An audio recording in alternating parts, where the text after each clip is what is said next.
The South African National Defence Force has apparently not done any work in the Vaal River since June, and the situation is worsening. The work stalled after the 350 million rand set aside for the project ran out. Reports say raw sewage is flowing into the river from pump stations in the Mfuleni municipality, affecting areas including Sebokeng, Vereeniging and Sharpeville. For more on this, we speak to Jaco Verwey from Mfuleni for Change. Good morning to you, Jaco. Tell us what the situation is, please.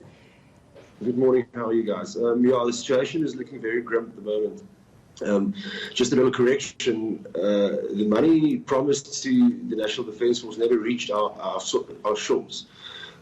So do you know whatever what happened to it? Not at all, and we can't get answers for it. That money was promised by Treasury itself, and we never received it, as was another payment from Arwad promised to our region, we've never received as well.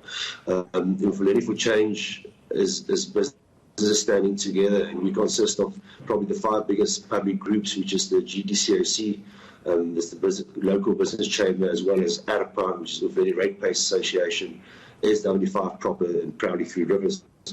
And we just decided that something needs to be done. The pressure on our sewage and water sanitation system, as well as electricity, are enormous at the moment. Experts reckon that 500,000 litres of raw sewage is entering the Vaal River on a daily basis. That is water and sanitation structures that's not in place, not only from the Vaal, but also from the old PVV, the Witwatersrand district, from coming up North Gauteng, and all of that is also entering our shores. The river is at its worst at the moment, and that is really influencing our area as well as our economy very badly. And Jaco, can you tell us why the army is not doing anything? I mean, I know they were there to help with the vandalism, the infrastructure that had been broken, as well as fixing the pumps. What happened?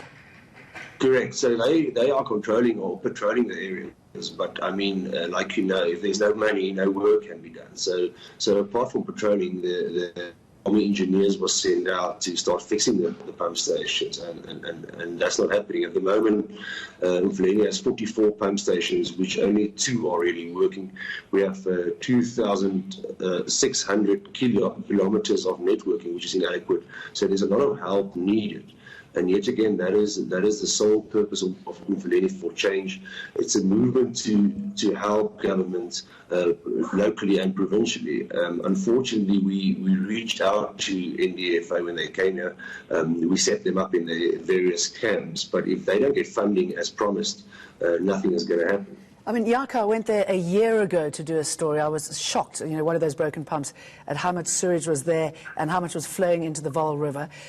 I wonder why this has not been taken seriously, because not only is farming being affected, but hundreds of thousands of people are being impacted, and it's affecting their health. That is 100% correct. I mean, for local business people, especially people like myself, who was born and bred in the Vaal Triangle, this is very, very bad at the moment. Not only can you see on a Saturday the lesser boats enjoying the river and the river life, in other words, lesser Joburg and Pretoria people spending money in the Vaal Triangle, but also the properties for sale in the Vaal Triangle.